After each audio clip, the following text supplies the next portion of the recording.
Hello मेरे प्यारे दोस्तों, कैसे हैं आप सभी। स्वागत है आप सभी का आपके गुरुजी के चैनल एसटीजा चैनल पर। और मेरे प्यारे बच्चों, जैसे कि मैंने आप लोगों को पिछले पार्ट में बताया था, जो नेक्स्ट क्लास में हम लोग मेरे प्यारे बच्चे यूक्लिड विभाजन प्रमेयिका और यूक्लिड विभाजन एल्गोरिथम को समझेंगे। तो आज के क्लास में मेरे प्यारे बच्चों मैं आप लोग को यूक्लिड विभाजन प्रमेयिका और यूक्लिड विभाजन एल्गोरिथम को समझाऊंगा। और मेरे प्यारे बच्चों, इतने अच्छे तरीके से आप लोग को यहाँ पे क्लियर हो जाएगा इन दोनों कॉन्सेप्ट।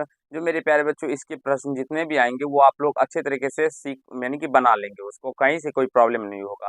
बहुत सारे टीचर आप लोग को डायरेक्टली प्रश्न भी बताते हैं, चाहे तो हम भी आप लोग को प्रश्न बता के मेरे प्यारे बच्चों निकल सकते थे, लेकिन अगर मेरे प्यारे बच्चों इसको नहीं समझते हैं तो फिर आप लोगों को आगे प्रॉब्लम आ जाएगा और समस्या आएगा। तो चलिए समझते हैं और सीखते हैं। तो इसको समझने से पहले मेरे प्यारे बच्चों, निम्न बातों पे आप लोगों को ध्यान देना होगा। चलिए देखिए क्या क्या है जो आप लोग को ध्यान रखना होगा। आप लोग बचपन क्लास से यानी कह सकते हैं, जो जब आप लोग क्लास 4 या 5 में होंगे तभी आप लोग या उससे पहले भी भाग सीखे होंगे। तो मैं आज आप लोग को कुछ छोटे छोटे भाग दिखाने जा रहा हूँ, जिसको कि आप लोग को देखना है। और मेरे प्यारे बच्चों, ये पार्ट कितना है, तो थर्ड है। इसको अच्छे तरीके से समझ लीजिएगा। पार्ट 1 पार्ट 2 भी देखिएगा, जो कि आपके लिए बहुत ही बेस्ट है मेरे प्यारे बच्चों। देखिए, सबसे पहले हम लोग 15 में 3 से भाग लगाते हैं। तो 3 से भाग लगाने पे ये 5 मर्द में कट जाएगा यहाँ से, और शेष यहाँ से 0 निकल के आ जाएगा। तो आप सभी पढ़े होंगे बचपन में, इसे हम लोग क्या कहते हैं मेरे प्यारे बच्चों, तो भाज्य कहते हैं। ये क्या हो जाएगा, तो ये भाजक हो जाएगा। और ये क्या होगा, तो ये भागफल हो जाएगा। ये भागफल हो जाएगा और ये क्या हो जाएगा, तो शेष हो जाएगा। तो हम लोग बचपन क्लास में ही पढ़े थे मेरे प्यारे बच्चों, जो भाज्य बराबर क्या होता है, तो भाज्य बराबर होता है भाजक गुना भागफल जोड़ शेष। भाजक गुना भागफल जोड़ शेष होता था। ये हम लोग बचपन में ही पढ़े थे मेरे प्यारे बच्चों, इतना कॉन्सेप्ट। और आप लोग भी सारे बच्चे ये जानते होंगे। ठीक है, कब बोलेंगे आप सर हमको आप समझाना क्या चाहते हैं। मेरे प्यारे बच्चों, पेशेंस बना के रखिए, आपको सारे बात समझाया जाएगा और सारे कंसेप्ट को सिखाया जाएगा। ठीक है, अब देखिए हम फिर से एक भाग लेते हैं। 11 में 3 से भाग देते हैं, तो 3 तिया मेरे प्यारे बच्चों 9 होगा, और 9 यहाँ से सॉरी यहाँ पे 3 मर्द में लगेगा, और यहाँ से ये 2 आएगा शेष। ठीक है, अब फिर हम लोग 10 में एक बार 3 से भाग देते हैं, तो 3 तिया 9 आएगा, शेष 1 बचेगा। तो मेरे प्यारे बच्चों, जो वैज्ञानिक साहब थे वहाँ पे बैठे हुए, उन्होंने क्या किया, इसी तरह से भाग दे के, और मेरे प्यारे बच्चों ये भाज्य बराबर भाज्य गुना भागफल जो शेष होता है, इसको उन्होंने क्या किया, तो उसके शॉर्ट नेम ले लिया। जैसे कि हम बात कर लेते हैं, इसने भाज्य को मेरे प्यारे बच्चों 1 से डिनोट किया, उसके बाद भागफल को मेरे प्यारे बच्चों इन्होंने किससे डिनोट किया, क्यू से डिनोट किया, और भाजक को मेरे प्यारे बच्चों इन्होंने बी से डिनोट किया, और शेष को आर से डिनोट किया। फिर से समझने का प्रयास कीजिएगा मेरे प्यारे बच्चों। ये जो बीच में होते हैं जिसे हम भाज्य कहते हैं, इसे इन्होंने ए से डिनोट किया, उसके बाद इसने भागफल को क्यू से डिनोट किया, और मेरे प्यारे बच्चों भाजक को बी से डिनोट किया, और शेष को आर से डिनोट किया। तो यहाँ से ये क्या कॉन्सेप्ट बन रहा है मेरे बच्चों, ए बराबर क्या बन रहा है, B Q plus R. B गुना क्यू का भाजक गुना भागफल होगा, तो बी क्यू गुना आर हो जाएगा। तो ये यहाँ तक आप सभी समझ गए होंगे, सीख लिए होंगे मेरे प्यारे बच्चों। यहाँ तक आप लोग को ए बराबर बी क्यू प्लस आर समझने में या सीखने में कहीं से कोई दिक्कत या नहीं होगा। चलिए अब अगले कंसेप्ट की बात कर लेते हैं मेरे प्यारे बच्चों। अगर हम इसमें शेष का मान देखें, तो शेष का मान 0 है, 2 है, 1 है। फिर अगर दूसरा भी लेंगे जिसमें हम 3 से भाग देंगे, तो मेरे प्यारे बच्चों या तो 0 या 1 ही आएगा, या 2 ही आएगा, 3 नहीं आएगा।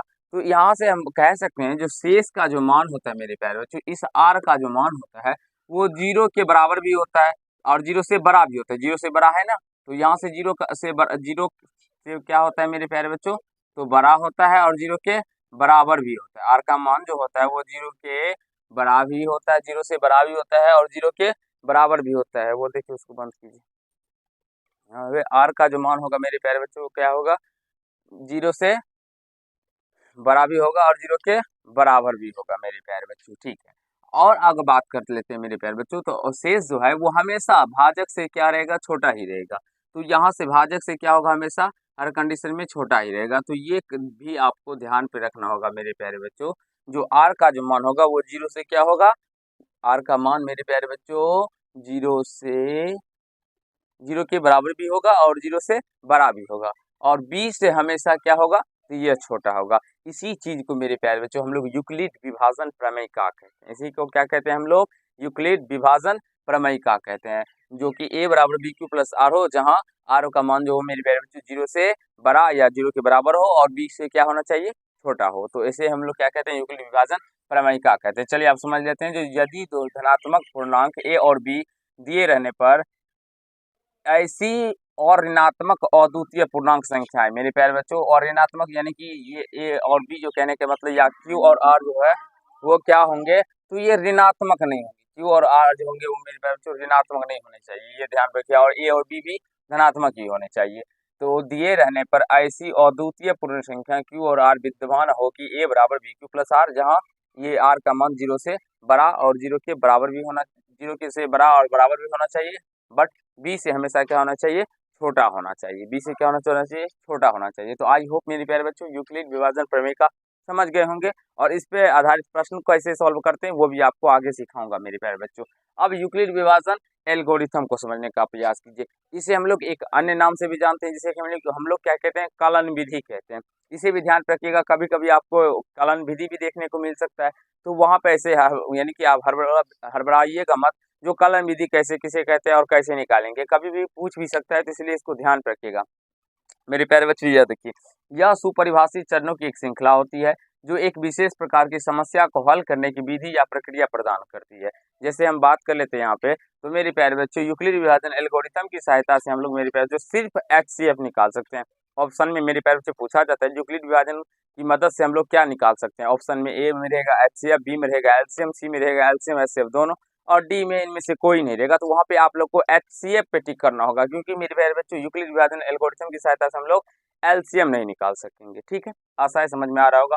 यूक्लिड विभाजन एल्गोरिथम केवल धनात्मक पूर्णांक के लिए लाया जाता है वहाँ पे, और ये भी क्वेश्चन पूछा जाता है मेरे प्यारे बच्चों, जो ये किसके लिए लागू होता है, धनात्मक पूर्णांक के लिए, ऋणात्मक पूर्णांक के लिए, सभी के लिए मेरे प्यारे बच्चों, यह केवल धनात्मक पूर्णांक के लिए ही लागू होता है। तो आई होप आप सभी को समझ में आया होगा और आप लोग सीख भी लिए होंगे। तो चलिए आज के पार्ट में इतना ही करते हैं। अब नेक्स्ट पार्ट में मेरे प्यारे बच्चों हम लोग 1.1 के क्वेश्चन उत्तर को करेंगे और सीखने समझने का प्रयास करेंगे। वहाँ पे आप लोग को बताएंगे हम कैसे यूक्लिड विभाजन एल्गोरिथम की सहायता से HCF निकालते हैं और कैसे उसको प्रश्नों को सॉल्व करते हैं। तो चलिए आज के पार्ट में इतना ही। अगर आप लोग को ये पार्ट अच्छा लगा हो, वीडियो को लाइक कर दीजिएगा, कैसा लगा ये कमेंट कीजिएगा, और यदि चैनल पर नए होंगे तो चैनल को सब्सक्राइब करके बेल आइकन को प्रेस कर लीजिएगा, जिससे मेरे हर एक वीडियो का नोटिफिकेशन आप तक पहुँचता है। धन्यवाद।